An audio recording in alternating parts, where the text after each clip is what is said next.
നമുക്കിവിടെ ജീവിക്കാൻ അത്യന്താപേക്ഷിതമായ 2 ഘടകം ഭക്ഷണവും പാനീയവും.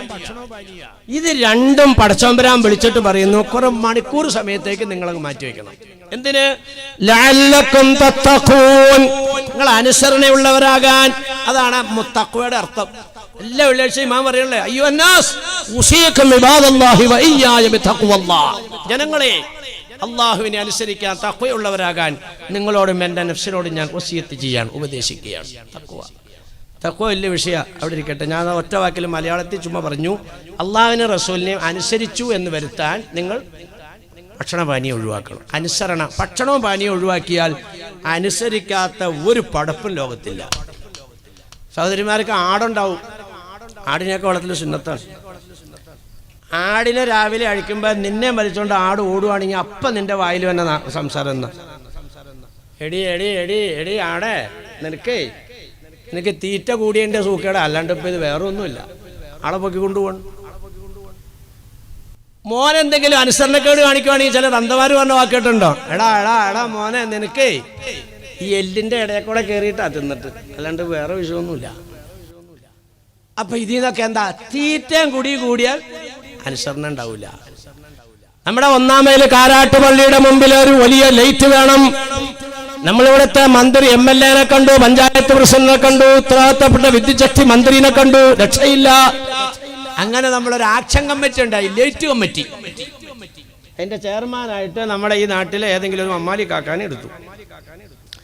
അങ്ങനെ തിരുവനന്തപുരത്തേക്ക് നിങ്ങൾ ചെല്ലുവാണ്. നിയമസഭാ മന്ദിരത്തിന്റെ മുമ്പിൽ ഒരു ഷെഡ് കെട്ടി, അവിടെ ഒരു കട്ടിലൊക്കെ കയറ്റിയിട്ട് അതിനകത്ത് ഒരു മാലയൊക്കെ കഴുത്തേൽ ഇടിച്ചിട്ട് മമ്മാലി കാക്കാനെ കയറ്റി ആ കട്ടിലേലും കൂടി കിടത്തി. എന്നിട്ട് മുമ്പിൽ ഒരു ബോർഡ് വെച്ചു, നിരാഹാര സത്യാഗ്രഹം. 1 ദിവസമായി കാക്ക വെള്ളം കുടിക്കണില്ല, 2 ദിവസമായി കുടിക്കണില്ല, 3-ാമത്തെ ദിവസം മുഖ്യമന്ത്രി വിദ്യുച്ഛക്തി മന്ത്രിയോട് വിളിക്കും, അയാൾ അവിടെ ചത്തുപോയാൽ ഇല്ലാത്ത പ്രശ്നമൊക്കെ ഉണ്ടാവും. അതുകൊണ്ട് എവിടെ ലേറ്റ് വേണ്ടതെന്ന് വെച്ചാൽ വിട്ടുകൊടുക്കാന്ന് പറഞ്ഞാൽ പ്രശ്നം കാണിക്കും. അങ്ങനെ വിദ്യുച്ഛക്തി മന്ത്രി വന്നോണ്ട് പറയുന്നു, മമ്മാലി സാഹിബ്, ഈ നാരങ്ങാ വെള്ളം ഒന്ന് കുടിക്കണേ, ഈ ഇളനീരൊന്ന് കുടിക്കണേ, ഈ കരിക്കൊന്ന് കഴിക്കണേ, നിങ്ങൾ ആവശ്യപ്പെടുത്തോണ്ട് ലൈറ്റിട്ട് വന്നേക്കാം. ഭക്ഷണം പാനീയം ജയിലിലൊക്കെ കണ്ടില്ലേ, നിരാഹാരം. അതേ മാർഗമുള്ളൂ, തിന്നുമില്ല കുടിക്കുമില്ല. തീറ്റയ്ക്കും കുടിക്കും വലിയ പവറാണ്. ഇത് അല്ലാഹു സുബ്ഹാനഹു വ തആല നിങ്ങളോട് പറയുന്നു, 11 മാസം നിങ്ങൾ ഇഷ്ടാനുസരണം കുടിച്ചവരാ, ഭുജിച്ചവരാ, ഭക്ഷിച്ചവരാ, നിങ്ങളത് ഇഷ്ടം പോലെ ചെയ്തവരായിക്കോട്ടെ. പക്ഷേ 1 മാസക്കാലം നിങ്ങളുടെ ഭക്ഷണത്തിനെ നിയന്ത്രിക്കണേ.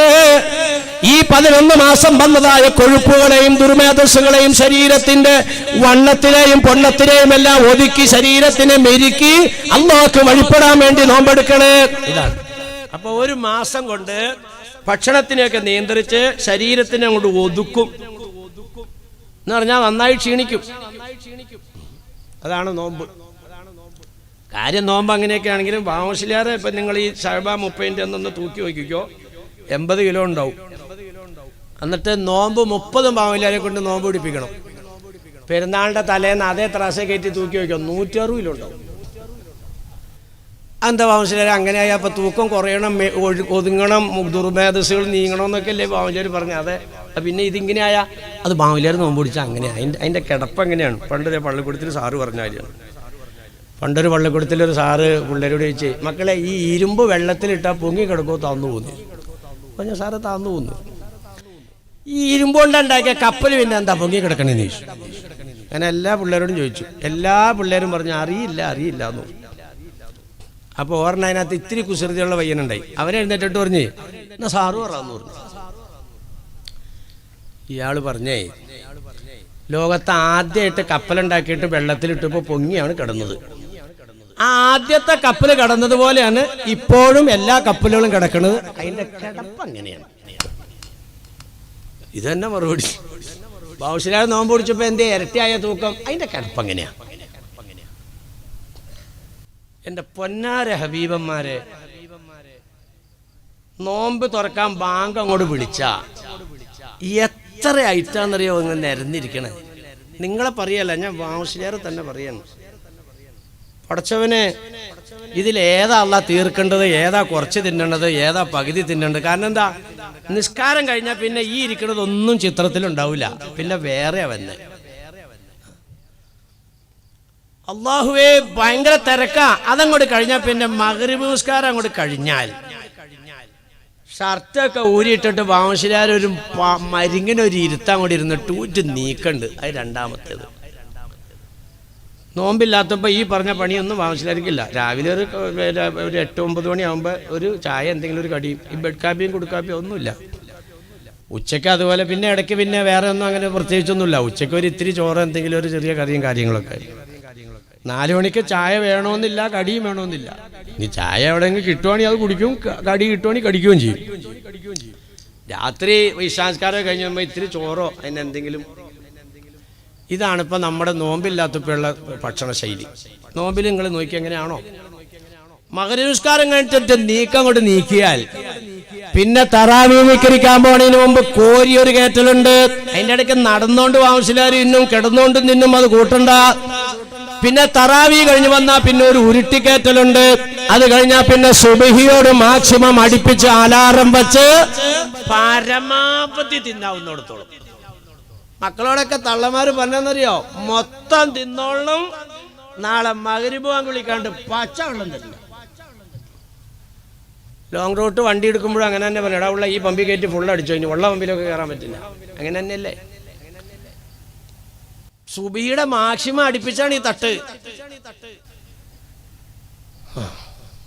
അല്ല വാമസിലാരെ, ഓ അതങ്ങനെ ഇപ്പൊ സുബിയുടെ അടുപ്പിച്ച് അങ്ങനെ തിന്നണമെന്നൊക്കെ പറഞ്ഞാൽ നബിത്തങ്ങൾ പറഞ്ഞിട്ടാണല്ലോ ഇപ്പൊ നമ്മളത് കഴിക്കണത്. തങ്ങളങ്ങനെ പറഞ്ഞില്ലെങ്കിൽ നമ്മൾ കുടുങ്ങി പോയേനെ. തങ്ങളെന്താ പറഞ്ഞ? തസഹറു ഇന്ന ഫിസ്സുഹൂരി ബറക, നിങ്ങൾ ഇടയത്താഴം കുടിക്കണം, അതിനകത്ത് ബർക്കത്തുണ്ട്. ഇതാണ് നബിത്തങ്ങൾ പറഞ്ഞത്. ഒരു കാരക്കെങ്കിലും നിങ്ങൾ ഇടയത്താഴം കടിക്കണമെന്ന് തങ്ങൾ സൂചിപ്പിച്ചെങ്കിൽ എന്താണ് ഈ ഇടയത്താഴത്തിന്റെ ബർക്കത്ത്? എന്തിനാണ് ഈ കാരക്ക സൂചന തന്നത്? നിങ്ങൾ കഴിച്ചോ പടപ്പുകളെ, കഴിക്കണേന് കുഴപ്പമില്ല, പക്ഷെ പരമാവധി അളവ് കുറയ്ക്ക്. നിങ്ങൾ ഈ ഇടയത്താഴം എന്ന് പറഞ്ഞ് എഴുന്നേക്കണം എന്തിനാണെന്നറിയോ? തിന്നാനല്ല, നിറയ്ക്കാനല്ല, കുടിക്കാനല്ല. പിന്നെ രാത്രി നിങ്ങൾ എഴുന്നേക്കുന്നത് അതിനകത്തുള്ള ബർക്കത്ത് എന്താന്ന്? ഇടയത്താഴം കഴിക്ക്, ബർക്കത്തുണ്ടെന്ന് പറഞ്ഞു. എന്ത് ഈ ബർക്കത്ത്? ഇവിടെ ഇപ്പൊ ഉറങ്ങാൻ സമയമായില്ലെങ്കിലും ഒരു ചങ്ങാതി അതിന്റെ ഇടയിൽ നിന്ന് ഉറങ്ങുവാണ്. അയാൾ ഇങ്ങനെ തല കൊണ്ട് അപ്പുറം ഒരു ഇടി ഇടിച്ചു, ഇപ്പറേ ഇരുന്നവനൊക്കെ ഒരു ഇടിയൊക്കെ ഇടിച്ചു. ഇനിയിപ്പോൾ ഇടിച്ചാൽ പറ്റുമല്ലോ, ഇയാൾ ചൂടായ വലിയ പ്രശ്നമാണല്ലോ എന്നോർത്ത് ഇയാൾ അവിടെ നിന്ന് എഴുന്നേറ്റ് അങ്ങ് പുറത്തേക്ക് ഇറങ്ങി കഴിഞ്ഞപ്പോൾ നമ്മുടെ സുലൈമാൻ കാക്ക സുലൈമാനി വെച്ചോണ്ടിരിക്കുകയാണ്. ഒരു സുലൈമാനിയും കാട്ടിക്കടാന്ന് പറഞ്ഞു. മേടിച്ച് അവിടെ കുടിച്ചു കഴിഞ്ഞപ്പോൾ നല്ല ഉന്മേഷം. ഇയാൾ തിരിച്ചും കൂടെ വന്നപ്പോൾ കസേര കാലിയായി തന്നെ അടക്കുകയാണ്. കയറി അവിടെ ഇരുന്നു. ഇവിടെ നിന്ന് ഇറങ്ങിപ്പോകുന്നതിന് മുമ്പ് പറയുന്നതൊന്നും മനസ്സിലാവുണ്ടായില്ല. ഇപ്പൊ നന്നായിട്ട് പ്രസംഗം മനസ്സിലാവുന്നുണ്ട്. ഞാൻ നിങ്ങളോട് പറയാം, നിങ്ങൾക്ക് ഉറക്കക്ഷീണം ഉണ്ടെങ്കിൽ ഇവിടെ ഇരിക്കല്ലേ, പുറത്തേക്ക് പോ, ഒരു സുലൈമാനി കുടിക്ക്. ഇന്ന ഫിസ് സുലൈമാനി ബറക, സുലൈമാനിക്കകത്ത് ബർക്കത്തുണ്ട്. മനസ്സിലായോ എന്താന്ന്? ഇത് തന്നെയാണ് നബിത്തങ്ങൾ പറഞ്ഞ. റമദാൻ പകല് നിങ്ങൾ നോമ്പെടുത്തില്ലേ? തറാവീഹ് നിങ്ങൾ നിസ്കരിച്ചില്ലേ? ക്ഷീണിച്ചേക്കുമല്ലേ? കിടന്ന് രാത്രി ഉറങ്ങി തീർക്കല്ലേ? റമദാനിന്റെ പവലിനേക്കാൾ പവർ രാത്രിക്കാണ്. അതുകൊണ്ട് അല്പം ഉറങ്ങിയിട്ട് എഴുന്നേക്കണേ. തഹജ്ജുദ് നിസ്കരിക്കാനാ എഴുന്നേക്കുന്നത്, ഇസ്തിഗ്ഫാറിനാ എഴുന്നേക്കുന്നത്, സലാത്തിനാ എഴുന്നേക്കുന്നത്, ഖുർആൻ പാരായണത്തിനാ എഴുന്നേക്കുന്നത്. എഴുന്നേറ്റ് നേരെ ഒന്നുകൊടുത്തു പോയി നിസ്കരിക്കല്ലേ. പിന്നെ തസഹറു, അല്പം ഭക്ഷണം കഴിക്ക്. എന്തിന്? ഉറക്കം പോകാൻ ഭക്ഷണപാനീയമാണ് അത്യാവശ്യമായത്. ലോങ് റൂട്ട് വണ്ടി ഓടിക്കണ ആൾ കണ്ടിട്ടില്ലേ? തട്ടുകടയുടെ സൈഡിൽ വണ്ടിയൊക്കെ നിർത്തും, ഒരു കട്ടൻ ചായ എടുത്തിടൂ. എന്താ ഉള്ള ഇവിടെ? നല്ല മുളക് പൊടി ഉണ്ട്, നല്ല എരിവുണ്ടോ? ഉണ്ട്. ഓർമ്മ ഒരു 50 കിലോമീറ്റർ ഉഷാറായിട്ട് പോകും. ഒരു കട്ടൻ ചായ, ഒരു മുളക് പൊടി. 4 സ്വഭാവക്കാർക്ക് നോമ്പ് പിടിക്കാൻ പാടില്ല. അത് ശ്രദ്ധിച്ച്. ഉലുവയാശാളിയും പഞ്ചാരയും ഉണക്കലരി മേടിക്കലല്ല. 4 സ്വഭാവം നിങ്ങളിലുണ്ടെങ്കിൽ നിങ്ങളൊരു നോമ്പും പിടിക്കണ്ട, നോമ്പ് തുറപ്പിക്കുകയും വേണ്ട, ഒരു ഇടയത്താഴവും കുടിക്കണ്ട, ഒരു തഹജ്ജുദ് നിസ്കരിക്കണ്ട, നിങ്ങൾക്ക് റമദാനില്ല. അതാണ് നോമ്പിന്റെ മുന്നൊരുക്കം. എല്ലാവരും ഒന്ന് ശ്രദ്ധിച്ചോ. ഈ ഇടയത്താഴം കുടിക്കുക എന്നുള്ള നെയ്യത്തിൽ നമ്മൾ എഴുന്നേക്കുന്നത് കുടിക്കാനല്ല, തിന്നാനല്ല. പിന്നെ ഉറക്കക്ഷീണം മാറാനാണ് ഈ അല്പം കഴിക്കാൻ പറഞ്ഞത്. എന്നിട്ട് അമ്മ എന്ത് ചെയ്യണം? ഇബാദത്തിലേക്ക് നീങ്ങണം. അത് സുബ്ഹിയുടെ ബാങ്ക് വരെ തുടർന്നുകൊണ്ടിരിക്കണം. സുഹൃത്തുക്കളോട്, ആണുങ്ങളോട് ഞാൻ പറയാണ്, നബിത്തങ്ങളുടെ ഒരു വലിയ ദുആ ഈ ഇടയത്താഴത്തിൽ കൂടി നിങ്ങൾക്ക് കിട്ടും. നിങ്ങൾ അത് മുതലാക്കണം. നമ്മുടെ ഈ മാസം ഈ പരിപാടിയുടെ ലക്ഷ്യം ഒന്നതാണ്. റഹിമല്ലാഹും റഅൻ ഖാമ ഫിൽ ലൈലി. അല്ലാഹ് നീ ഒരു പുരുഷനെ അനുഗ്രഹിക്കണേ അല്ലാഹു. ഇത് ആരെങ്ങനെ ദുആ ചെയ്ത് നിങ്ങൾ ചിന്തിക്കുക. ഒരു പുരുഷനെ നീ അനുഗ്രഹിക്കണം റബ്ബേ. അവൻ രാത്രി ഉറക്കിൽ നിന്ന് എഴുന്നേറ്റു, അയഖലത്ത് അഹ്ലുഹു, ഭാര്യനെ അവൻ വിളിച്ചെഴുന്നേൽപ്പിച്ചു. ഇൻ അബത്, അവൻ എഴുന്നേക്കാൻ വിസമ്മതിച്ചപ്പോൾ മുഖത്ത് വെള്ളം കൊടഞ്ഞു. അങ്ങനെയുള്ള ഭർത്താവിനെ നീ അനുഗ്രഹിക്കണേ റബ്ബേ എന്ന് നബിയുനാ റസൂലുള്ളാഹി. എല്ലാ പുരുഷന്മാരും നെയ്യത്താക്കും. കഴിഞ്ഞ റമദാൻ പോലെയല്ല, ഈ റമദാനിൽ അല്ലാഹുവേ ഇടയത്താഴം കുടിക്കാൻ എഴുന്നേൽക്കുമ്പോൾ ഞാനും എന്റെ പ്രിയപ്പെട്ടവളും ഒറ്റ മുസല്ലയിൽ നിന്ന് നിസ്കരിക്കും അല്ലാഹ്. ഒരുമിച്ച് ഞങ്ങൾ ദ്വാരക്കും റബ്ബേ. അങ്ങനെ വരട്ടെ ബഹുമാനികളെ, നിങ്ങൾ ദ്വാരക്കാണ് റബ്ബേ. ഇരു കുടുംബത്തിൽ നിന്നും ഒരു മെത്തയിലേക്ക്, ഒരു വിരിപ്പിലേക്ക് ഒരുമിച്ച് കൂട്ടിയ ഞങ്ങളെ സ്വർഗലോകത്തിണകളാക്കണേ തമ്പുരാനെ. ഭാര്യ പുറകിൽ നിന്ന് പറയുന്നു ആമീൻ. അല്ലാ, ഞങ്ങളെ തീറ്റിപ്പോറ്റാൻ വിദേശത്ത് പോയി പാടുപെടുന്നതാണ് പൊന്നുമക്കളെ നീ കാക്കണേ അല്ലാ. നൊന്തുപെറ്റ ഉമ്മയാകുന്ന ഭാര്യ പറയുന്നു ആമീൻ. പഠിച്ചവനെ ഞങ്ങളെ പൊന്നുമോൾക്ക് ഖൈറായി ഇണയെത്തിച്ചു തരണേ അല്ലാ. പിതാവാകുന്ന ഭർത്താവ് ദുആ ചെയ്യുമ്പോൾ ഭാര്യയാകുന്ന മാതാവ് പറയുന്നു ആമീൻ. വാനലോകത്തേക്ക് നമ്മൾ നോക്കുമ്പോൾ എങ്ങനെയാണോ നക്ഷത്രങ്ങൾ തിളങ്ങുന്നത്, അതുപോലെ വാനലോകത്തുള്ള മാലാഖമാർ നോക്കുമ്പോൾ ഭൂമിയിൽ വെട്ടിത്തിളങ്ങുന്ന ഭവനങ്ങളാണ് ഈ വീടുകളെ. ഈ നോമ്പ് അങ്ങനെ ആവട്ടെ. ഭാര്യനെ വിളിച്ച അതുപോലെ തന്നെ നിങ്ങൾക്കും രണ്ട് പാർട്ടിക്കുണ്ട്. രാത്രി ഉറക്കിൽ നിന്ന് എഴുന്നേറ്റ ഭാര്യയെ, സ്ത്രീയെ നീ അനുഗ്രഹിക്കണേ തമ്പുരാൻ. നേരത്തെ പറഞ്ഞ പോലെ തന്നെ ഭർത്താവിനെ അവൾ വിളിച്ചു, എഴുന്നേക്കാൻ വിസമ്മതിച്ചപ്പോൾ വെള്ളം കൊടഞ്ഞു. എന്നിട്ട് രണ്ടാൾ ഒരുമിച്ച് നിസ്കരിക്കുകയാണ്, ഒരുമിച്ച് ദ്വാരക്കുകയാണ്, ഒരുമിച്ച് സലാത്ത് ചെല്ലുകയാണ്, ഒരുമിച്ച് ഇസ്തിഗ്ഫാർ പറയുകയാണ്, ഒരുമിച്ച് ദിക്റുകൾ ചെല്ലുകയാണ്. ഇതെവിടം വരെ? സുബ്ഹി വരെ. ലോഹറിന് ഷാഫി മുസല്ലയിൽ ഞാൻ കണ്ടിട്ടുണ്ട്. ഷാഫി മദ്ഹബായ പള്ളിയിൽ ലോഹറിനെ കാക്കഥ ഇങ്ങനെ കയ്യും പിടിച്ചുകൊണ്ട് തോന്നുന്നു. എന്തേന്ന് വെച്ചാ 4:30 ഇടയത്താഴം കുടിച്ചു, എന്നിട്ടോ കിടന്നുറങ്ങി. സുബഹിയോ പള്ളിയിൽ മുല്ലാക്കാനെയും കത്തീവിനെ ഏൽപ്പിച്ചിട്ടുണ്ട്, അതവരെനിക്കിരിക്കും. നമ്മുടെ പണി എന്താ? ഇടയത്താഴം. അപ്പൊ ഇടയത്താഴത്തിന്റെ പ്രാധാന്യം എങ്ങനെയുണ്ടെന്ന് നോക്കി. ഇടയത്താഴം കുടിച്ച് കിടന്നിട്ടാണ് ഈ പടപ്പ് സുബഹിക്കിരിക്കാത്തത്. അതിനല്ല ഇടയത്താഴം. ഉറക്കക്ഷീണം മാറ്റാൻ, രാത്രിയെ ഹയാത്താക്കാൻ ഒരല്പം ഭക്ഷണം, അല്പം പാനീയം. ലക്ഷ്യം ഇതാണ്. സഹോദരിമാരെ, കഴിഞ്ഞ കൊല്ലമൊക്കെ നിങ്ങൾ ഒറ്റയ്ക്കല്ല നിസ്കരിച്ച്, ഈ കൊല്ലം അത് പാടില്ല. ഭർത്താവിനെ കൂട്ടണം, രണ്ടാൾ ഒരുമിച്ച് നിസ്കരിക്കണം. മക്കളുണ്ടെങ്കിൽ അവരെ കൂട്ടണം, ഒരുമിച്ച്. ഇപ്പൊ ഒരുവിധം വീടുകളിലൊക്കെ നിസ്കാരമുറി ഉണ്ടല്ലോ, ഒരുമിച്ച് നിസ്കരിക്കണം, ഒരുമിച്ച് ദുആ ചെയ്യണം. വലിയ അനുഗ്രഹീതമായ ഭവനമായിട്ട് മാറും. അങ്ങനെ വരട്ടെ സഹോദരന്മാരെ, സഹോദരിമാർ. ഞാനിത് പറഞ്ഞു എന്നതുകൊണ്ട് നിങ്ങൾ അത് അക്ഷരം പ്രതി നടപ്പിലാക്കാൻ നിൽക്കണ്ട കേട്ടോ. ഞാൻ പറഞ്ഞു നോക്കാം, മുസ്ലിയാർ പറഞ്ഞതാണല്ലോ എന്നും പറഞ്ഞ് ഉറങ്ങിക്കിടക്കണേ പെണ്ണുമ്പിള്ളേനെ പോയി എനിക്കൊന്ന് ഭയങ്കര ക്ഷീണം, ആ തുണിയൊക്കെ കഴിയിട്ട് വലിയ ബുദ്ധിമുട്ടാണ്, നിങ്ങളും കിരിച്ചോ. ആഹാ, അടുക്കളയിൽ പോയി ഒരു കപ്പിനകത്ത് ഒരു ഉപ്പ് വെള്ളം കൊണ്ടുവന്നിട്ട് ഒറ്റ ഒഴിക്കടക്കണം മൊത്തം. അവളെ എഴുന്നേറ്റ് വന്ന ഒഴിക്കുക, കാരണം നിന്നെക്കാലം ഇരട്ടി ആരോഗ്യമുണ്ട്. ഒരൊറ്റ അടി. അത് കഴിഞ്ഞിട്ട് ഇവള് ഓടുക വരക്കത്തേക്ക്. അവിടെ ഞാൻ ചട്ടകം എടുത്തിട്ട് നിന്റെ വേണ്ടപ്പെട്ട സ്ഥലത്തേക്കാണ് കുത്താൻ തന്നെ. നീ മുരിയാരുടെ ഒടുക്കത്ത വഴന്ന് പറഞ്ഞതാ പഠിച്ചോനെ, അവൻ്റെ നാക്ക് തളർന്നു പോണേ അല്ല. അവൻ പറഞ്ഞിട്ടാ ഞാൻ ഈ വെള്ളം ഒഴിച്ച് പഠിച്ചോനെ. ഇതൊന്നും പറഞ്ഞിട്ട് ചിന്തിച്ചിട്ട് കാര്യമില്ല. ഇതൊക്കെ നടക്കാൻ സാധ്യതയുള്ള സാഹചര്യങ്ങളുള്ളിടത്തേ ചെയ്യാവുള്ളൂ. എന്ന് പറഞ്ഞാൽ നീ കിടക്കണ വീടാര്യ, അത് പെണ്ണുമ്പിള്ളയുടെ വാപ്പ ഉണ്ടാക്കി തന്നു. ഓടിക്കണ കാറാര്യ, അത് കല്യാണത്തിന് അമ്മാച്ചൻ മേടിച്ചെന്നാണ്. കയ്യാ കിടക്കണ വാച്ചാര്യ, അത് അളിയൻ നിശ്ചയത്തിന് കൊണ്ടുവന്ന് കെട്ടിയതാ. ഒരക്ഷരവും മിണ്ടണ്ട. കട്ടൻ ചായ ഉണ്ടാക്കി തന്നേ കുടിച്ചോ.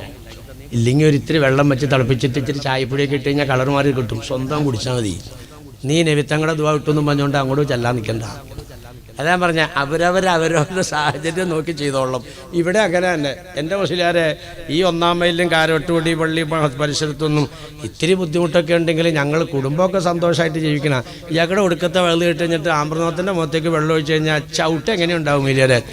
അപ്പം അത് നിൽക്കണ്ട, അത് നടക്കേണ്ട. പിന്നെ എന്താണെന്ന് വെച്ചാൽ നിങ്ങൾ ഉദ്ദേശിച്ച പോലെ ഒന്നും അല്ല ഇത് ചെയ്യേണ്ടത്. അതുകൊണ്ട് ഇതിനകത്ത് കുറേ കിടക്കണ വേണ്ടുമ്പോൾ ആമ്പർന്നോത്തനോ മനസ്സിലാ, അപ്പൊ തന്നെ ദേഷ്യം വരും. ഇങ്ങോട്ട് അടി, നീ അമ്പലത്തിൽ അമ്മുട്ട് ഒട്ടിക്കണ അതിന്റെ ഒടുക്കത്ത് നീ അങ്ങോട്ട് പോടി സ്വർഗത്തിലേക്ക് ഡാഷിന്റെ മോളെ. പിന്നെ ഒക്കെ പൂരിപ്പിച്ചോളണം. ഒക്കെ മൈക്കൂടെ പറയാൻ പറ്റില്ല, അല്ലെങ്കിൽ തന്നെ ഇവിടെ ആകെ പിടിച്ചോണ്ടിരിക്കുന്നു.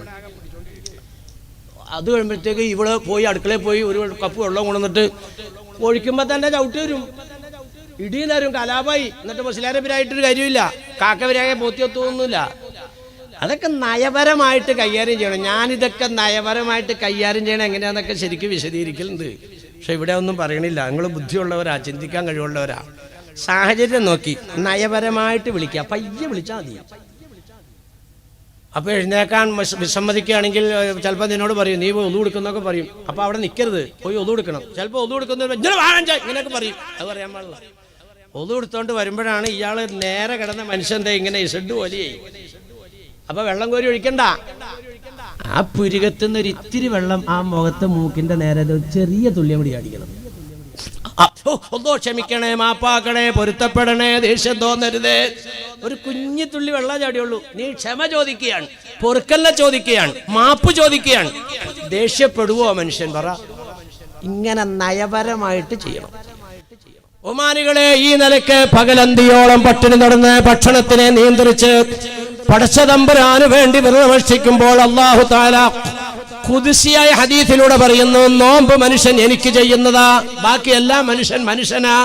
കുല്ലു അമലി ബനി ആദമ ലഹു ഇല്ല സിയാം ഇന്നഹു ലി അന അജ്സി ബിഹി നബിയുനാ റസൂലുള്ളാഹി.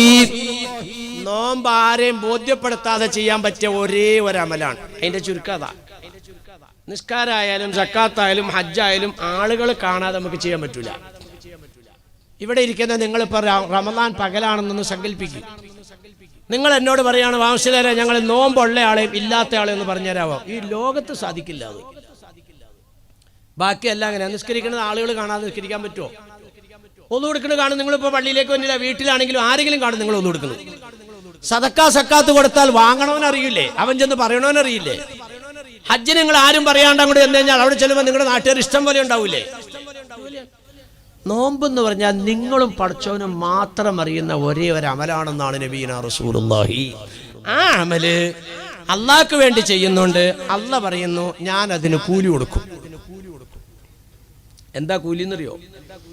ഞാൻ എല്ലാം വിട്ടുകളയാൻ. നോമ്പെടുക്കാൻ പാടില്ലാത്ത 4 സ്വഭാവക്കാരാരാണെന്ന് പറയാൻ വേണ്ടി ഇതൊക്കെ വിട്ടുകളയാൻ. നിങ്ങൾ ആ നിലയ്ക്ക് മുന്നൊരുക്കം നടത്തണം. ഈ ദുസ്വഭാവങ്ങളെ ഒഴിവാക്കിക്കൊണ്ട് നോമ്പെടുക്കാൻ തയ്യാറാകണം. അതിന് വേണ്ടിയിട്ട് ഞാൻ ആ പോയിന്റിലേക്ക് കൊണ്ടൊന്ന് മുട്ടിക്കുകയാണ്. അല്ലാഹു സുബ്ഹാനഹു വ തആല നോമ്പുകാർക്ക് കൂലി കൊടുക്കുമെന്ന് പറഞ്ഞാൽ സ്വർഗത്തിനൊരു സ്പെഷ്യൽ കവാടമുണ്ടെന്ന് നബീനാ റസൂലുള്ളാഹി. ഇന്ന ഫിൽ ജന്നത്തി ബാബൻ യുഖാലു ലഹു റയ്യാൻ. റയ്യാൻ എന്നാണ് ആ വാതിലിന്റെ പേര്. അവിടെ നിന്നിട്ട് ഇങ്ങനെ വിളിക്കുന്ന മലക്കുകൾ ഐന സ്വായിമൂൻ, ഐന സ്വായിമൂൻ. എവിടെ നോമ്പുകാരെവിടെ, നോമ്പുകാരെവിടെ? ഈ നോമ്പെടുത്ത നമ്മൾ ആ കവാടത്തിലേക്ക് ചെല്ലുമ്പോൾ ശ്രദ്ധിക്കണോട്ടോ, സമയമില്ല. ആ കവാടത്തിലേക്ക് ചെല്ലുമ്പോൾ തങ്ങൾ പറയുന്ന 2 പാർട്ടിക്കാർ അവിടെ വരും. അവർ പറയും പടച്ചവനെ ഇവരെ കേട്ടതിന് മുമ്പ് ഞങ്ങളെ കേട്ടണം. കാരണം ഞങ്ങൾ 1000ന്റെ മുകളിൽ കൊല്ലം ജീവിച്ചവരാണ് ഒരു പാർട്ടി. രണ്ടാമത്തെ പാർട്ടി പറഞ്ഞു ഞങ്ങൾ 100ന്റെ മുകളിൽ കൊല്ലം ജീവിച്ചവരാണ്. ഇവർ 65 കൊല്ലം. അല്ലാഹു തആല ഈ പരാതി ഉന്നയിക്കുന്നവർക്ക് മറുപടി കൊടുക്കുന്നത് പരിശുദ്ധ റമളാൻ. നബിതങ്ങൾ ഈ സംഭവം നമുക്ക് വിശദീകരിച്ചു തരുന്നുണ്ട്. ഒരു മുതലാളി കുറച്ച് പണിക്കാരെ വിളിച്ചിട്ട് പറഞ്ഞു, രാവിലെ മുതൽ വൈകുന്നേരം വരെ എൻ്റെ ജോലി നിങ്ങൾ ചെയ്യണം, നല്ല കൂലി തരാം. ഒരു വലിയ ഹദീസ് അത്, ഞാൻ ചുരുക്കി നിങ്ങൾക്ക് അതിന്റെ സത്ത പറഞ്ഞു തരികയാണ്. ലോഹറിന്റെ സമയമായപ്പോൾ തൊഴിലാളികൾ പറഞ്ഞു, മുതലാളി ഞങ്ങൾക്ക് ജോലിയും വേണ്ട, നിങ്ങൾ പറഞ്ഞ കൂലിയും വേണ്ട.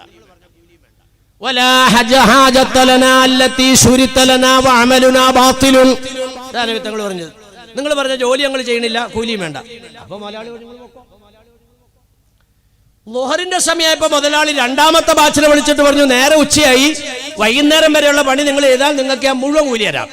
അസറിന്റെ സമയമായപ്പോ അവരും പറഞ്ഞു ഞങ്ങൾ പണിയെടുക്കണില്ല, കൂലിയും വേണ്ട. അപ്പൊ കുളം വന്നു. 3ാമത്തെ പാർട്ടിയെ വിളിച്ചിട്ട് മുതലാളി പറഞ്ഞു, നേരെ അസറായി, കുറച്ച് സമയമുള്ളൂ പകല്, നിങ്ങൾ ഈ സമയത്ത് പണിയെടുത്താൽ രാവിലെ മുതൽ പണിയെടുത്തതിന്റെ കൂലി നിങ്ങൾക്ക് വെറുതെ തരാം. ഈ പാർട്ടി പണി പൂർത്തീകരിച്ചു. കൂലി മൊത്തം കൊടുത്തപ്പോൾ മറ്റേ 2 പാർട്ടി വന്നേക്കുവാണ്. ഇത് ശരിയല്ല. നബി തങ്ങൾ ചോദിച്ചു, സഹാബത്ത് ഈ മുതലാളിയെയും തൊഴിലാളികളെ നിങ്ങൾക്ക് മനസ്സിലായോ? അല്ലാഹു റസൂലും ആയാലും മനസ്സിലായില്ല.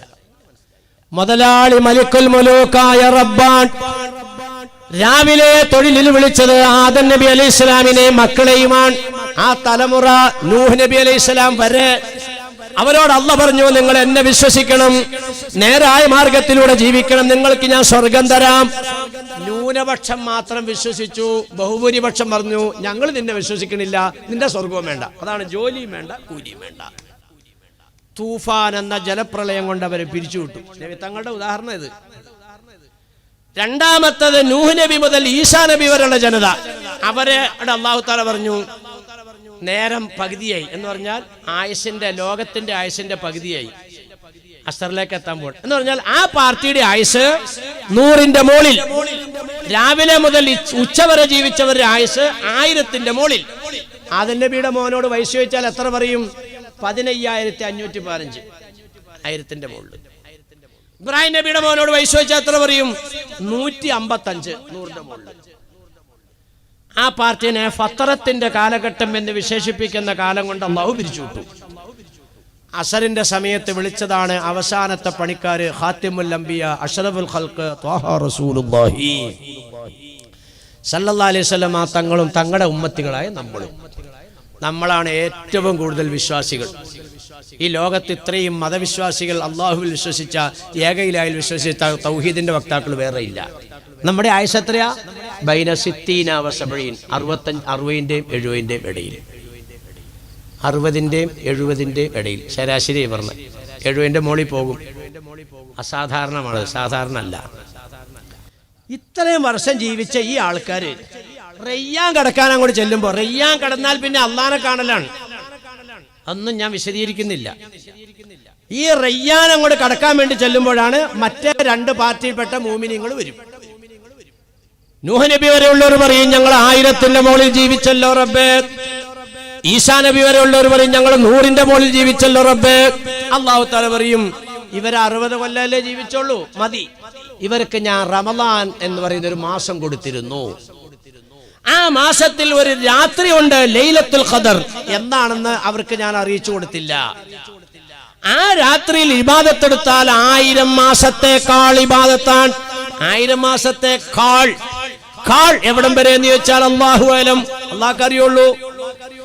ഈ ഒരു രാത്രിയിൽ 1000 മാസത്തേക്കാൾ ഇബാദത്തുള്ള 50 കൊല്ലം നോമ്പെടുത്ത അബ്ദുറഹ്മാനാണ് നിൽക്കുന്നത്. അപ്പൊ 50നെ 1000 കൊണ്ട് ഗുണിക്കുമ്പോൾ ആദം നബിയെ നിങ്ങൾ മാറിയിക്ക്, നൂഹ് നബിയെ നിങ്ങൾ മാറിയിക്ക്, ഈ സമുദായം കേറട്ടെ. എന്താണ് ഈ ഒറ്റ രാത്രിയിൽ 1000 മാസത്തേക്കാൾ ഇബാദത്തിന്റെ പവർ കിട്ടാൻ കാരണം?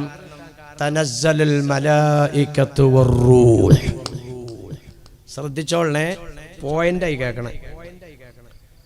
ആ രാത്രിയിൽ മലക്കുകളുടെ നേതാവാകുന്ന മുഖറബായ മലക്ക് ജിബ്രീൽ അലൈഹിസ്സലാമും ഒരു മനുഷ്യൻ 1000 മാസത്തേക്കാൾ ഇബാദത്തെടുക്കാൻ എത്ര മലക്കുകൾ വേണം? അത്രേ മലക്കുകളും കൂടി ഇറങ്ങുന്ന രാത്രിയാണ്. അതാണ് ആ രാത്രിയുടെ പവർ. ഈ ലോകത്ത് ഒരമലിലും നമ്മളെ അമൂല്യമാക്കുന്നത് മലക്കുകളുടെ ഇബാദത്ത് കൊണ്ടാണ്. ശ്രദ്ധിക്കണം, നമ്മുടെ ഈ നിസ്കാരം കൊണ്ടോ നോമ്പ് കൊണ്ടോ സക്കാത്ത് കൊണ്ടോ ഹജ്ജ് കൊണ്ടോ അല്ല നമ്മൾ ഉയരുന്നത്. നമ്മൾ ഉയരുന്നത് മാലാഖമാർ നമുക്ക് വേണ്ടി ഇബാദത്തെടുക്കും, ആ ഇബാദത്ത് നമുക്ക് ഹദിയ ചെയ്യും, അപ്പൊ നമ്മൾ ഉയരും. ഹജ്ജിന് മുമ്പ് എന്താ പവർ കിട്ടുന്നത്? 1,00,000 മലക്ക് അങ്ങോട്ട് കൂടെ കയറണേ.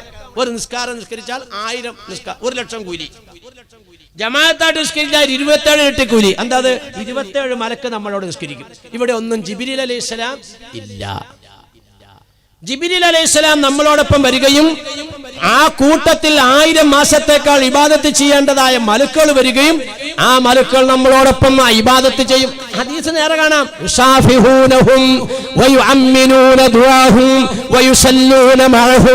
നിങ്ങളുടെ കൂടെ അവർ നിസ്കരിക്കുകയാണ്, നിങ്ങളുടെ ദുആക്ക് ആമീൻ പറയുകയാണ്, നിങ്ങൾക്ക് അവർ മുസാഫഹത്ത് ചെയ്യുകയാണ്, നിങ്ങൾക്ക് അവർ പൊറുക്കലിനെ തേടുകയാണ്. ഇതെല്ലാം അങ്ങ് തരും. ഇതെന്താണ്?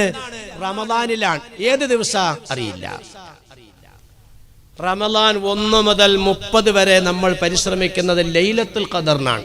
ഏത് രാത്രിയാണ്? തഹറു ലൈലത്തുൽ ഖദരി മിൻ അശ്റിൽ അവാഖിരി മിൻ റമദാൻ. അവസാനത്തെ പത്തിൽ പ്രതീക്ഷിക്ക്, അതാ പറഞ്ഞേക്കണേ. ഒറ്റ രാവിൽ പ്രതീക്ഷിക്ക്, അതാ പറഞ്ഞ, ആണെന്ന് പറഞ്ഞിട്ടില്ല. 1 മുതൽ നമ്മൾ പ്രതീക്ഷിക്കുന്നത് ലൈലത്തുൽ ഖദറാണ്. ഏത് രാത്രിയാണ്? ജിബ്രീൽ അലൈഹിസ്സലാം വന്നിട്ടില്ലല്ലോ.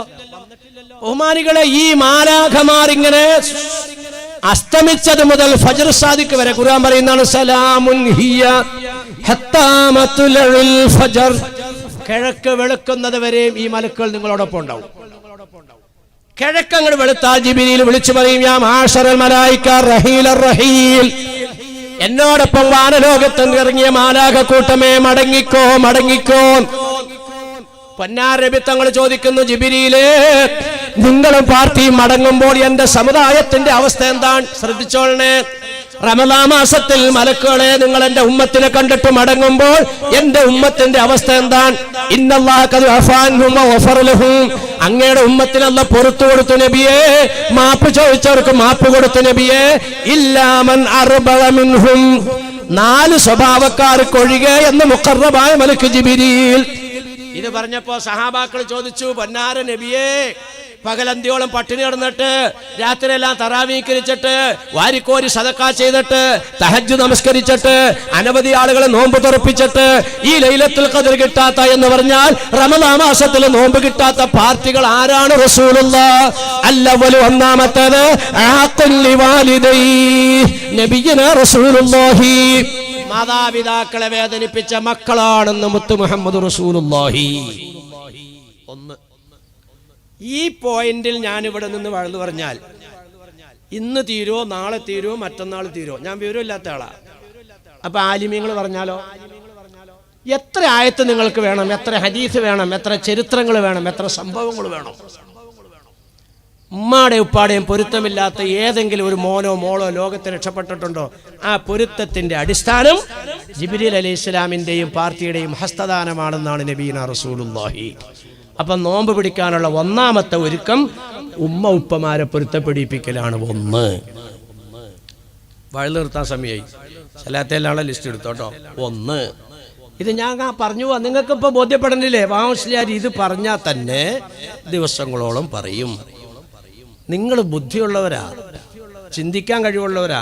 ഒരിൽ ആഖിൽ ഇഷാറ, ബുദ്ധിയുള്ളവർക്കൊരു സൂചന തന്നാൽ മതി. സൂചനയെ തന്നേക്കണം. ഞാൻ കൂടുതൽ വിവരമുള്ള ആളും നിങ്ങളൊന്നും വിവരമില്ലാത്ത ആളെന്ന നിലയ്ക്ക് വിശ്വസിക്കുന്ന ആളല്ല ഞാൻ. ഇതൊരു വഴതിന്റെ മര്യാദ മുസ്ലിയാരെ. നിങ്ങൾ മുകളിൽ കയറിയിരുന്നോ, ഞങ്ങൾ താഴെ ഇരുന്നോളാം, എത്രേ ഉള്ളൂ. തേങ്ങയുടെ കണക്ക മുതലാളിയെക്കാളും വലിയ ആളായിട്ടാണ് ഇപ്പൊ അവനെ മുകളിലേക്ക് കയറ്റി വിടുന്നത്. അല്ല, അവന്റെ പണി മുകളിൽ കയറി ഇടലാണ്, മുതലാളി താഴേക്കും എന്ന് പറഞ്ഞ കാര്യമാണ്. എന്നെ മുകളിൽ കയറ്റി നിർത്തിയാണ്, അത്രേ ഉള്ളൂ. നിങ്ങളൊക്കെ താഴെ ഇരിക്കുന്നതിന് നിങ്ങൾ യോഗ്യരല്ല എന്നല്ലേ പറഞ്ഞത്? നിങ്ങൾക്ക് ഇതിന്റെ ഗൗരവം മനസ്സിലായില്ലേ?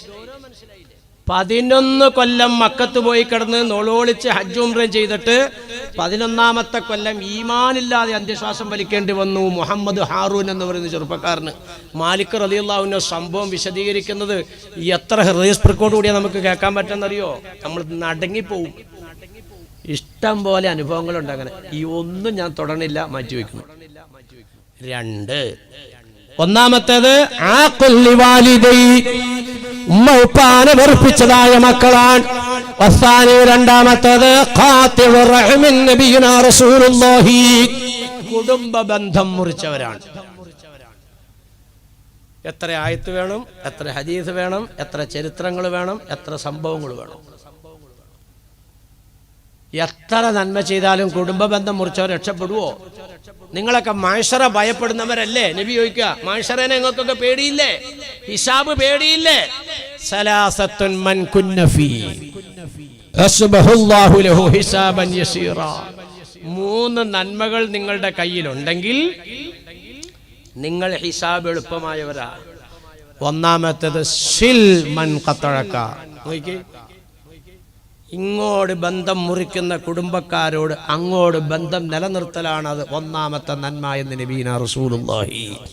അതുകൊണ്ട് കൊച്ചാപ്പ, എളാപ്പ, അമ്മായി, മാമ, ആങ്ങള, അനിയൻ, ജ്യേഷ്ഠൻ ആരൊക്കെയായിട്ട് ബന്ധം മുറിഞ്ഞിട്ടുണ്ടോ അടിയന്തരമായിട്ട് ആ ബന്ധം നിലനിർത്തിക്കോ, എന്നിട്ട് നോമ്പ് പിടിച്ചോ.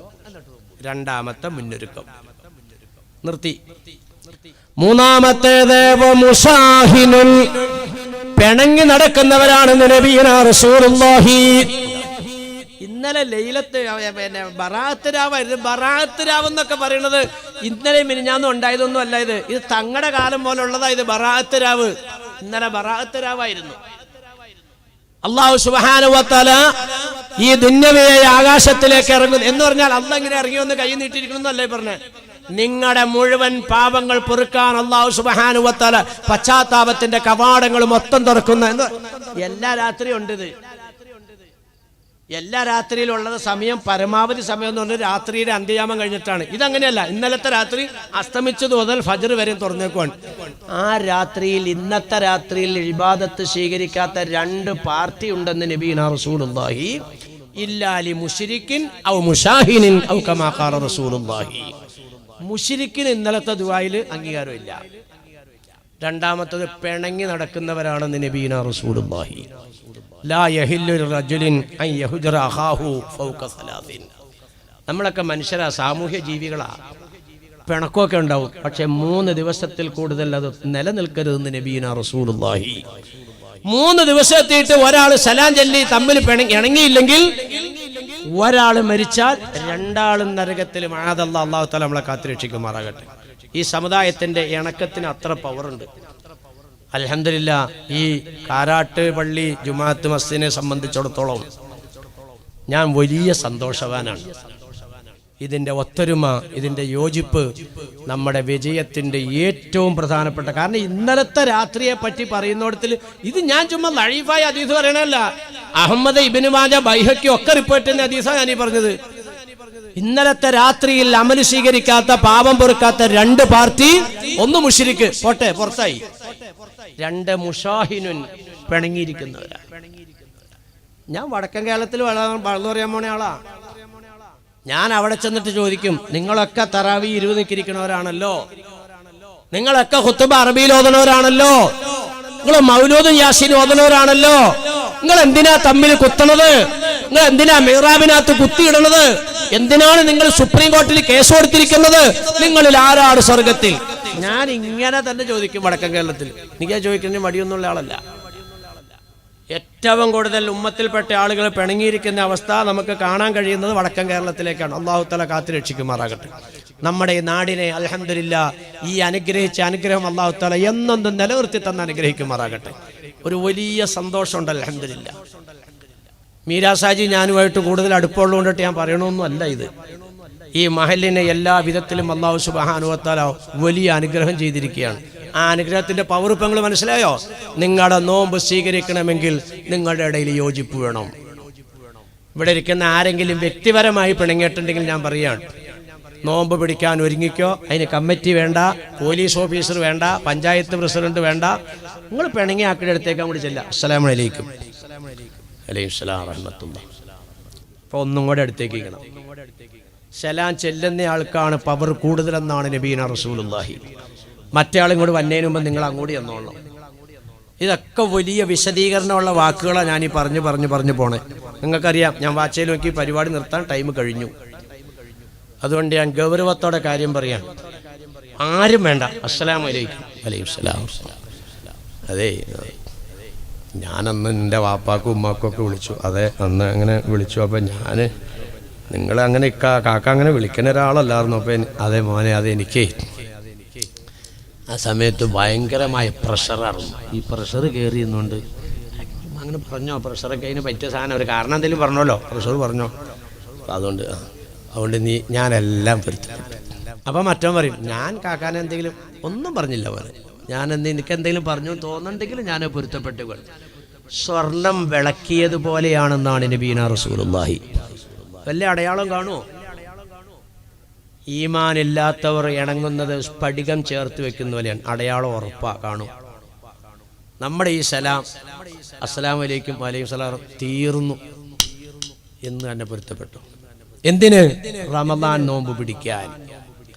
സദസ്സിലില്ലാത്ത ആളുമായിട്ടാണ് പിണങ്ങിയതെങ്കിൽ രാത്രി അയാളെ കാണാൻ പോകണ്ട, നാളെ അയാളെ കാണണം. ഈ ലൈറ്റിൻ്റെ അത്രയും അകലത്തിൽ നിന്നിട്ട് ഞാൻ അതാ പറഞ്ഞേ, ബാബുശ്ശേരി പറഞ്ഞ എല്ലാം കേട്ടോണ്ട് പോയി തല്ലുകൊണ്ടിട്ട് പിന്നെ എന്നെ ചെയ്ത് തോന്നിട്ട് കാര്യമില്ല. ഇത്രയും അകലത്തിൽ നിന്ന് അസ്സലാമു അലൈക്കും. കാരണം അയാൾ ഈ വഴുന്ന് കേട്ടിട്ടില്ല. അസ്സലാമു അലൈക്കും. ചാടി കടിക്കാൻ പറയുവാണെങ്കിൽ ഓടിക്കൊള്ളണം. ഈ ഓടിക്കൊള്ളണമെന്ന് ഞാൻ ചുമ്മാ പറഞ്ഞല്ല, എൻ്റെ അനുഭവം ഞാനീ പറഞ്ഞേ. ഞാൻ തല്ലുകൊണ്ടേനെ. ഞാൻ ഈ ഓതന കാലത്ത് അന്നൊക്കെ ഈ ജീവിതം വലിയ ദുരിതമാണല്ലോ.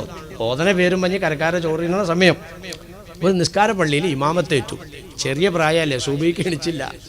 ഒരു കാക്ക അയാൾ വന്നിട്ട് വാതിലിട്ട് ഇടിയും ഭയങ്കര. ഞാൻ ചാടി എണിച്ചു വാതിൽ. ഈ വാതിലൊന്നിപ്പോ ആ പടപ്പേ മറ്റേ വാതിലെ പോയി ഇടിക്കുന്നു. ഞാൻ പറഞ്ഞ കാക്ക ഇവിടെ തുറന്നിട്ടുണ്ട്. ഇയാളപ്പോ ചുമ്മാ ചീത്ത അറിയാന്നേ. എന്താണ്ട് പെണ്ണുമ്പിള്ള തെല്ലി ഇറക്കിയിട്ടാണ് എന്നോട് ദേഷ്യം തീർക്കണേ. ഞാൻ ഇയാളിങ്ങനെ പറഞ്ഞിട്ട് എൻ്റെ പ്രായം ചെറുതല്ലേ, വലിയ വ്യത്യാസം ഇല്ലാണ്ട് കുറെ ഇണക്കി ഞാനും അങ്ങോട്ട് പറഞ്ഞു. അങ്ങനെ മൈക്കിൽ കൂടെ വാങ്ക് വിളിച്ചില്ല, ഒതുവൊക്കെ എടുത്ത് ഞാൻ വന്ന് വാങ്ക് വിളിച്ച് സുന്നത്ത് നിസ്കരിച്ച് ഇക്കാമത്ത് വെക്കാൻ വേണ്ടി കാക്കടെ നോക്കിയപ്പോൾ കാക്ക അങ്ങനെ തന്നെ ഇരിക്കുകയാണ്. ഞാൻ ഇക്കാമത്ത് എടുത്തിട്ട് നോക്കിയിട്ട് ആ പുള്ളി അനങ്ങണില്ല. ഞാൻ ഒറ്റയ്ക്ക് ഇരിച്ചു, അയാളും ഒറ്റയ്ക്ക് ഇരിച്ചു, വേറെ ആരും വന്നുമില്ല. എൻ്റെ പൊന്നാറ് സഹോദരന്മാരെ, എനിക്ക് ഭയങ്കര അസ്വസ്ഥയായി. അയാളോടത് പറയണ്ടായിരുന്നു, എൻ്റെ മനസ്സ് പറഞ്ഞതാണ്. ഞാൻ അന്നത്തെ ദിവസം അങ്ങനെ കഴിച്ചു വിട്ടിട്ടോ. പിറ്റേ ദിവസം ഉണ്ടാ നല്ല തക്കം. ഒരു ചെറിയ എടറോഡ് കടന്നിട്ട് വേണം ഹോട്ടലിലേക്ക്. എനിക്ക് നാസ്ത അവിടെയാണ്. ഞാൻ പള്ളിയിൽ നിന്ന് ഇങ്ങോട്ട് റോഡിലേക്ക് ഇറങ്ങിയപ്പോണ്ട് കാക്ക സൈക്കിളിൽ അവിടെ നിന്ന് ഇങ്ങോട്ട് വരികയാണ്. നല്ല തക്കം. ഇപ്പം തന്നോട് പൊരുത്തപ്പെട്ടേക്കാം. കാക്ക വന്ന സൈഡിലേക്ക് ഞാനിങ്ങനെ അങ്ങോട്ട് ചെന്നിട്ട് അസ്സലാമു അലൈക്കും എന്ന് പറയും. ഈ പടപ്പ് ചെയ്ത പണി എന്താണെന്നറിയോ? 2 ബ്രേക്കും പിടിച്ചിട്ട് സൈക്കിളിൽ നിന്നും കൂടെ ഇറങ്ങി. എന്നിട്ട് പഴയ ആദ്യ സൈക്കിളാണ്. ഈ സൈക്കിൾ ഈ ടയർ ഇങ്ങനെ പൊക്കിയിട്ട് ഞാൻ നോക്കുമ്പോൾ ആശാൻ സ്റ്റാൻഡ് അങ്ങോട്ട് വെക്കാൻ പോവാ. ഒറ്റ ഓട്ടം ഞാൻ തിരിച്ചോടിട്ട് പള്ളി കയറിയിട്ടാൻ തിരിഞ്ഞു നോക്കിയുള്ളൂ. അയാൾ ആ സൈക്കിളിൽ നിന്ന് വിട്ടാൽ എനിക്ക് അടി ഉറപ്പാ. എടാ ഇന്നലെ സുബിക്ക് ചീത്ത പറഞ്ഞിട്ട് ഇപ്പൊ റോട്ടിൽ വന്നിട്ട് അത്തളാൻ പോലിരിക്കുന്നു. അയാൾ അതാ മനസ്സിലാക്കിയത്. അപ്പൊ ഇതെന്താന്ന് അറിയില്ലാത്ത പഠിപ്പിനോട് നിങ്ങൾ നാളെ രാവിലെ എന്നിട്ട് വാവിലാർ പറഞ്ഞു എന്ന് പറഞ്ഞുകൊണ്ട് ചെന്നിട്ട് വല്ല കുഴപ്പമുണ്ടായ പ്രശ്നം അതാ പറഞ്ഞ ഇത്ര അകലത്തിലേക്ക് അസ്സലാമു അലൈക്കും വലൈക്കും സലാം പറയണോ? അടുത്തേക്ക് വന്നോ? ചീത്ത പറയണോ? നിങ്ങൾ ഓടിക്കോ, നിങ്ങൾ രക്ഷപ്പെട്ടു. സലാം ചെല്ലിയാ മതി, നിങ്ങൾ രക്ഷപ്പെട്ടു. അങ്ങനെ പൊരുത്തപ്പെടിപ്പിച്ചോ. മൂന്നാമത്തെ മുന്നൊരുക്കം നാലാമത്തേത് ലഹരി ബാധിതരാൻ രക്ഷയില്ല.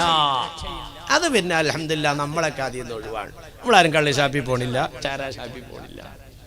പൊന്നാറ് നബിത്തങ്ങൾ പറഞ്ഞു, കള്ളെന്ന് പറയാതെ ലഹരി കള്ളുപയോഗിക്കുന്ന കാലം വരുമെന്ന് നബീന റസൂലുള്ളാഹി. കുല്ലു മുസ്കിരിൻ ഖംറും വ കുല്ലു ഖംറിൻ ഹറാം. ലഹരിക്ക് വേണ്ടി എന്തുപയോഗിക്കുന്നു അതിൻ്റെ എല്ലാം പേര് കള്ളാണ്, എല്ലാ കള്ളും ഹറാമാണ്. ഞാൻ ചോദിക്കട്ടെ, ഏതെങ്കിലും ലഹരി വസ്തുക്കൾക്ക് കള്ളെന്ന് പറയണുണ്ടോ?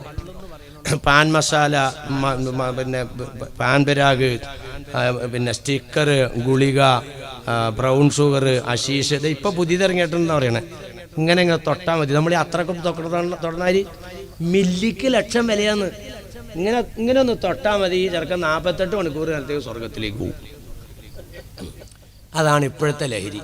ഈ ബൈക്ക് പോണോ നമ്മളൊക്കെ നമ്മൾ അന്തം വിട്ട് എവിടെ അവനൊക്കൊന്നും പ്രശ്നമല്ല. അവനിങ്ങനെ ഹവേരെ പറക്കണവര് പോവാ. ഇവൻ ചത്ത് കഴിയുമ്പോഴാണ് സംഗതി തീർന്നല്ലോ എന്ന് അവൻ അറിയണേ. എന്ത് പോക്ക പോണ, ഇതൊന്നും സ്വയബോധത്തിൽ പോണല്ല ബഹുമാനികളെ. ഇന്നത് കൂടിയോ? അപ്പൊ ലഹരി ആർക്കും ഇല്ല എന്ന് പറഞ്ഞാൽ ലഹരി അങ്ങനെ മനുഷ്യനെ ജീവനോടെ മണ്ണിലേക്ക് ആഴ്ത്തുന്ന കാലഘട്ടം തങ്ങൾ പറയാൻ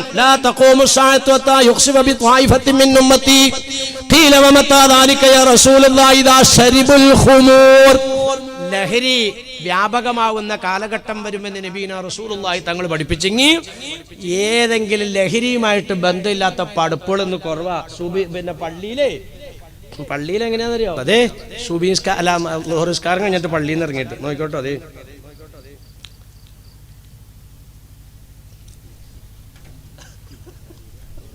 നിസ്കാരം കഴിഞ്ഞിട്ടാ ഈ പഠിപ്പി കാണിക്കണേ. ഞാൻ പണ്ടൊക്കെ ഒരു 10-25 കൊല്ലം മുമ്പ് പറഞ്ഞിട്ടുണ്ട്, എൻ്റെ വാമസിലേറെ ഇന്ന സ്ഥലം ഞാൻ പറയണില്ല, അവിടെ എല്ലാവരും നിക്കിരിക്കുമ്പോൾ അവരെ പക്ഷെ കള്ളും കുടിക്കുന്നു. ഇപ്പോഴത്തെ അവസ്ഥ നിങ്ങളൊന്ന് നോക്കി. ലഹരിയുമായിട്ടുള്ള ബന്ധമില്ലാത്ത ആളുകൾ നമ്മളിൽ ഉണ്ടോ? എടുത്ത് മാറ്റണമെന്ന് പറഞ്ഞ ഒഴിവാക്കണം. ബീഡി മാറ്റിക്കോ, സിഗരറ്റ് മാറ്റിക്കോ, പുകയില മാറ്റിക്കോ, പാൻപരാഗ് മാറ്റിക്കോ, സൗന്ദര്യപ്പാക്ക് മാറ്റിക്കോ, പിന്നെ അതിന്റെ അപ്പുറത്തേക്കുള്ളതൊക്കെ മാറ്റിക്കോ. കാരണം എല്ലാം ലഹരിയാണ്. ബഹുമാനപ്പെട്ട മലക്ക് ജിബ്രീൽ അലൈഹിസ്സലാമിന്റെ മാലാഖമാരുടെ സാന്നിധ്യം കൊണ്ട് നിങ്ങൾക്ക് നോമ്പ് കിട്ടാൻ പോകുന്നില്ല. മാറ്റിക്കോ. ബീഡി ലഹരിയാൻ, സിഗരറ്റ് ലഹരിയാൻ, പുകയില ലഹരിയാൻ. എൻ്റെ പൊന്നു വാമസിലാരെ അങ്ങനെയൊക്കെ പറയില്ലേ. ബീഡി എന്നൊക്കെ പറഞ്ഞ ബീഡി ലഹരിയല്ലേ? എന്നാൽ ലഹരിയല്ല. വിശന്നിട്ട് നിർത്തില്ലോടെ എങ്ങനെ ഭയങ്കര വിശപ്പ്, കുടല് കരിഞ്ഞോണ്ടിരിക്കുകയാണ്, ഒരു സീർത്തിന് അറ്റിക്കുക. ഇവിടെ അങ്ങനെ ആരെങ്കിലും ഉണ്ടോ വിശപ്പ് മാറാൻ വേണ്ടി സീർട്ട് വലിക്കുന്നവർ? അല്ലോ ദാഹിച്ചിട്ട് തൊണ്ട ഉണങ്ങിയില്ലോടെ എങ്ങാതി ഒരു വീഡിയോ കണ്ടിക്കോളെ. അങ്ങനെ ഇവിടെ ആരെങ്കിലും ഉണ്ടോ പൊന്നു മോളെ വീഡിയോ വലിക്കണേ ദാഹിച്ചിട്ട്? പിന്നെ എന്തിനു വലിക്കണു പറ? അതിന്റെ പേരാണ് ലഹരി. സമയമായാൽ ഒരു ഇഞ്ച് മുന്നോട്ടോ നീങ്ങാൻ പറ്റില്ല. നിങ്ങൾ മഗ്‌രിബിന് കണ്ടിട്ടോ ചില പള്ളിയിൽ മുല്ലാക്ക മൈക്കിന്റെ അടുത്തേക്ക് അങ്ങോട്ട് ചെല്ലുമ്പോ മഗ്‌രിബിന് ഇവിടെ ഇഷ്ടം പോലെ സാധനങ്ങൾ, കാരക്കുണ്ട്, ഈന്തപ്പഴമുണ്ട്, മുന്തിരിയുണ്ട്, അങ്ങനെ എല്ലാം നിരത്തി വെച്ചേക്കുവാൻ. പക്ഷെ ഈ കാക്ക മുല്ലാക്ക അല്ലാഹു അക്ബർ പറയാൻ വേണ്ടി നീക്കിക്കൺ ഈ കയ്യില് പൊട്ടിക്കണ സാധനം. മുല്ലാക്ക അല്ലാഹുമ്മ സല്ലി അലാ സയ്യിദിനാ മുഹമ്മദിൻ വഅലാ ആലി സയ്യിദിനാ മുഹമ്മദ് അല്ലാഹു കണ്ടണ്ട. ഒന്ന് ചോദിച്ചു നോക്കിയാ അയാളോട്, അല്ല വിവേക എന്ത് പറഞ്ഞാലേ മുല്ലാക്ക ഇപ്പൊ തന്നെ കൗത്ത് കൊടുക്കും. ഈ കാരക്കൊക്കെ പിന്നെ ഇടയത്താഴം കുടിച്ചപ്പോ ഒന്ന് വലിച്ചാവല്ലേ, അതുകൊണ്ട് ആത്മാവിന് കൊടുത്തിട്ട് വേണമല്ലോ ബാക്കി. പാറാടോ എന്തിനാ ഈ കാണിച്ചേ? എന്നിട്ട് എന്താ ചെയ്യണമെന്നറിയോ? ഇവനൊരു കാരക്കീരെടുത്ത് കടിച്ചിട്ട് ഇമാമിന്റെ വലത്തു ഭാഗത്ത് സല്ലി മഗ്‌രിബി അല്ലാഹു, ആ ശൈത്താനെ പള്ളിയിൽ നിന്ന് ഓടിക്കണം. അവൻ പള്ളിയിൽ നിന്ന് നിസ്കരിച്ചാൽ നിങ്ങളുടെ ഒക്കെ ജമാഅത്തിന്റെ കൂലി വരും. എന്താ ഇപ്പൊ ചെറിയത്? അവൻ സാമൂഹ്യ ദ്രോഹി. അവൻ എന്താ ചെയ്തേക്കണമെന്നറിയോ? 27 മലക്ക് നിങ്ങളുടെ ഒപ്പം പള്ളിയിൽ കയറിയതാണ്. ആ മലക്ക് മൊത്തം പള്ളി വിട്ടുപോയി. എന്തുകൊണ്ട് പള്ളി വിട്ടു? നബി തങ്ങൾ പറഞ്ഞു, ഉള്ളി ഭക്ഷിച്ചവൻ പള്ളിയിൽ കയറരുത്. എന്തുകൊണ്ട് കയറരുത്? ഉള്ളിയുടെ ദുർഗന്ധം കൊണ്ട് മലക്കുകളെല്ലാം പള്ളി വിട്ടുപോകും. അതുകൊണ്ട് ഉള്ളി കഴിക്കരുത്. ഞാൻ ചോദിക്കട്ടെ, ബീഡി എന്ന് പറയുന്ന വൃത്തികെട്ടതിന്റെ അല്ലെങ്കിൽ സിഗരറ്റ് എന്ന് പറയുന്ന ലഹരിയുടെ ദുർഗന്ധമാണോ അതെയോ ഉള്ളിയുടെ ദുർഗന്ധമാണോ വലുത്? പറ. മലക്കുകൾ പോയില്ലേ? തന്ത്രപരമായിട്ട് ആ കാക്കാട്ട പറഞ്ഞിട്ട് എന്തെങ്കിലും പറഞ്ഞ് ഹിക്കുമത്തി കൂടെ പള്ളിയിലേക്ക് അടുപ്പിക്കാണ്ടാക്കണം. പള്ളി കയറ്റി നിങ്ങളുടെ ജമാഅത്തിന്റെ ഗുരു. സഹോദരന്മാരെ സഹോദരിമാരെ, ഈ 4 ദുസ്വഭാവങ്ങൾ ഞാൻ പറയാം. ഇതൊക്കെ എന്തിനാ നമ്മൾ ഇതിങ്ങനെ കൊണ്ടു നടക്കണത്? എല്ലാ ലഹരിയും ഒഴിവാക്ക്. ഇനി ഞാൻ പറയാം, നിങ്ങൾക്ക് സാധിക്കണില്ല. എൻ്റെ വാമസിലേറെ 6ാമത്തെ വയസ്സിൽ വാപ്പ ഇട്ട കുറ്റി വലിച്ച് ഞാൻ തുടങ്ങിയതാണ്. 12ാമത്തെ വയസ്സിൽ ഞാൻ ബാപ്പാക്കും കൊടുക്കും, ബാപ്പ എനിക്കും തരും. അങ്ങനെയുള്ളത് ഇപ്പൊ എന്നോട് നിർത്താൻ പറഞ്ഞാൽ ഇപ്പൊ വലിയ പാടാണ്. ശരി, എന്നാ വേണ്ട. ഒരു മാസം റമളാൻ, ഒരു മാസം മഗ്‌രിബ് വാങ്ക് വിളിക്കണതിന് മുമ്പ് ആ പായും തലങ്ങനെടുത്ത് കമ്പനിയിലേക്ക് പോയിക്കൊള്ളാവോ? സുബീകരിച്ചിട്ട് വന്നാൽ മതി. അവിടെ പോയി കിടന്ന് വലിക്കാമല്ലോ. നിന്റെ ഉമ്മ രക്ഷപ്പെടട്ടെ, വാപ്പ രക്ഷപ്പെടട്ടെ, ഭാര്യയും മക്കളും രക്ഷപ്പെടട്ടെ. നീ വലിക്കുന്ന നീ ആ വീട്ടിൽ കിടക്കുമ്പോൾ മുഖറബായ മലക്ക് ജിബ്രീൽ, ഇത് മാവേലി വന്ന എനിക്ക് നിങ്ങളെ കൊണ്ട് യുക്തിപരമായിട്ട് വിശ്വസിപ്പിക്കാനും എനിക്കറിയാം. എൻ്റെ ഉസ്താദന്മാരുടെ ഗുരുത്വം കൊണ്ട്, എൻ്റെ മശായിഖന്മാരുടെയും മാതാപിതാക്കളുടെയും ഗുരുത്വം കൊണ്ട് ഞാൻ അതിലേക്കൊന്നും വരുന്നില്ല. മാവേലി എന്ന കാര്യമല്ല ഈ പറഞ്ഞത്. എനിക്കിത് പറയാനറിയാം, പക്ഷെ സമയം നിങ്ങൾക്കറിയാമല്ലോ, സമയം നീങ്ങിപ്പോയി. അതുകൊണ്ട് പടച്ചവനോർത്ത് നിങ്ങളുടെ കുടുംബക്കാർ രക്ഷപ്പെടട്ടെ, നിങ്ങൾ ആ വീട്ടിൽ നിന്ന് മാറി. എൻ്റെ മുസ്ലിയാരെ എന്ത്, ഞാൻ വൈകുന്നേരം ആകുമ്പോൾ പായും തലങ്ങനെയൊക്കെ എടുത്തുകൊണ്ട് കമ്പനിയിലേക്കോ ചായക്കടയിലേക്കോ പോകാന്ന് പറഞ്ഞാൽ ഒരു മാനക്കേടാണല്ലോ. അപ്പം അതിനും പറ്റൂല. ഇല്ല, വലിക്കാണ്ടിരിക്കാൻ പറ്റൂല. ഇല്ല, വീട്ടിൽ നിന്ന് മാറി കിടക്കാനും പറ്റൂല. ഇല്ല, എന്നാ ഒരു പണിയാവോ? റമളാൻ മാസം മഗ്‌രിബ് മുതൽ സുബ്ഹി ബാങ്ക് വിളിക്കുന്നവര് വലിക്കാതിരിക്കുക. സുബ്ഹി ബാങ്ക് അങ്ങോട്ട് വിളിച്ചാൽ മഗ്‌രിബ് വരെ പകല് ഫുള്ളായിട്ട് വലിക്കുക. അപ്പൊ നോമ്പോസിലെ നിങ്ങളുടെ നോമ്പിൽ ഒരു കുഴപ്പമില്ല. നിങ്ങൾ എന്ത് ചെയ്യണമെന്നറിയോ? ഇവരുടെയൊക്കെ അടുത്ത് എൻ്റെ നമ്പറുണ്ട്. ഈ നമ്പർ വാങ്ങിച്ച് പോക്കറ്റിൽ ഇട്ടിട്ട് സിഗരറ്റിന് തീ കൊടുക്കാവുള്ളൂ. കാരണം എന്താ വെച്ചാൽ കാക്കാൻ എന്നോട് കാര്യപ്പെട്ടൊരു മൈലാർ പറഞ്ഞാൽ വലിച്ചു. ഏത് മൈലാറാണ് നിന്നോട് വലിച്ചോളാൻ പറഞ്ഞു? ഇതെന്താ നമ്പർ വിളിച്ചത്? വിളിച്ചോക്ക്, നീ മൈലാറിനോട് വലിച്ചോളാൻ പറഞ്ഞാൽ. അപ്പം എന്നെ വിളിക്കുമ്പോൾ ഞാൻ കാര്യം പറഞ്ഞോളാം. അയാൾ ഉടലോടെ സ്വർഗത്തിലേക്ക് പോണ ആളാണ്, പുള്ളി വലിച്ചോട്ട്. അപ്പോൾ പിന്നെ നിങ്ങളോട് ആരും ഒന്നും മിണ്ടൂല. സുബഹി മുതൽ ളുഹർ വരെ ഉഷാറായിട്ട് വലിച്ചോ. കാരണം എന്താ, സുബഹിയുടെ മഗ്‌രിബിന്റെ ഇടയ്ക്കല്ല ജിബ്രീൽ അലൈഹിസ്സലാം വന്ന്. ജിബ്രീലും പാർട്ടിയും പറയുന്നത് മഗ്‌രിബിന്റെ സുബഹിയുടെ ഇടയിലാണ്. രാത്രിയെ വന്നത്. റമളാനിന്റെ പകലിനല്ലടോ പവറ്, റമളാനിന്റെ രാത്രിക്കാണ് പവറ്. അതുകൊണ്ട് പകല് വലിച്ചുകൊണ്ട് രാത്രി ലൈലത്തുൽ ഖദറിനെ സ്വീകരിക്കാൻ കുടുംബത്തിന് നീ സൗകര്യം ചെയ്തു കൊടുക്ക്. ഈ 4 ദുസ്വഭാവങ്ങൾ മാറ്റാൻ നിങ്ങൾ തയ്യാറില്ലെങ്കിൽ ഈ റമളാനിന് വേണ്ടി ഓരോരുക്കവും നിങ്ങൾ നടത്തേണ്ടതില്ല. ഇതാണ് റമളാനിന്റെ മുന്നൊരുക്കം. അല്ലാഹു സുബ്ഹാനഹു വ തആല പരിശുദ്ധമായ മാസം നമ്മുടെ മുറ്റത്തെത്തി. നമ്മുടെ പടിവാതിക്കലാണ് റജബില്. ശഅബാനിൽ നമ്മുടെ മുറ്റത്തേക്കെത്തി. നമ്മുടെ വരാന്തയിലേക്ക്, സിറ്റ് ഔട്ടിലേക്ക് കയറാൻ പോവുകയാണ്. അല്ലാഹുവേ, മാസത്തിനെ കണ്ടുമുട്ടാൻ ആരോഗ്യമുള്ള ദീർഘായുസ് തരണേ അല്ലാ. പൂർത്തീകരിക്കാനുള്ള ആഫിയത്ത് തരണേ അല്ലാ. എത്ര മനുഷ്യന്മാരല്ലോ റമദാനാണല്ലോ പടച്ചവനെ എനിക്ക് നോമ്പ് പിടിക്കാൻ കഴിഞ്ഞില്ലല്ലോ എന്ന് വേദനിക്കുന്ന എത്ര എണ്ണങ്ങൾ ഹോസ്പിറ്റൽ കിടക്കകളിൽ കിടന്ന് വാവിട്ട് കരയുന്നു ജനങ്ങളെ. അല്ലാഹുവേ, ഒറ്റ നോമ്പും നഷ്ടപ്പെടാതെ നിലനിർത്താൻ നീ ഞങ്ങളെ അനുഗ്രഹിക്കണേ തമ്പുരാനെ. കുഞ്ഞുങ്ങളെ കൊണ്ടൊക്കെ പിടിപ്പിക്കുകയും ചെയ്യും സഹോദരിമാരെ. മക്കളെയൊക്കെ അങ്ങനെയൊക്കെ നിങ്ങൾ വളർത്തിക്കൊണ്ടാ, ചുമ്മാ അഴിച്ചു വിടല്ലേ. ആയിഷ റളിയല്ലാഹു അൻഹ പറഞ്ഞ് വകതിരിവായ കുഞ്ഞുങ്ങളെ കൊണ്ട് മദീനയിലെ പെണ്ണുങ്ങൾ നോമ്പ് പിടിപ്പിക്കും. വകതിരിവ് എന്ന് പറഞ്ഞാൽ ആ കാണുന്ന തീയ്, ഈ കാണുന്നത് വെള്ളം, ഈ തിരിച്ചറിയാൻ എന്ന് പറഞ്ഞാൽ 5 വയസ്സ് നോളോളിക്കും. ഉച്ച കഴിയുമ്പോ ആയിഷ റളിയല്ലാഹു അൻഹ പറയാ, ഉച്ചയാകുമ്പോഴത്തേക്കും ഭക്ഷണത്തിന് വേണ്ടി കരയും. ചകിരിയുടെ നാര് കൊണ്ടുണ്ടാക്കിയ കളിക്കോപ്പുകൾ ഇട്ട് കൊടുക്കും കളിക്കാൻ. അങ്ങനെ മഗ്‌രിബ് വരെ ഭക്ഷണത്തിൽ നിന്നും ശ്രദ്ധ തിരിപ്പിച്ച് മദീനത്തെ ഉമ്മമാർ കുഞ്ഞുങ്ങളെ കൊണ്ട് നോമ്പടിപ്പിക്കുമായിരുന്നുവെന്ന് ബഹുമാനപ്പെട്ട ഉമ്മുൽ മുഅ്മിനീൻ ആയിഷത്തു തുഹ്റ റളിയല്ലാഹു തആല പഠിപ്പിക്കുന്നെങ്കിൽ പെങ്ങന്മാരെ, സഹോദരിമാരെ, കുഞ്ഞുങ്ങളെ കൊണ്ടൊക്കെ ഇത് ഇടിപ്പിക്കുക.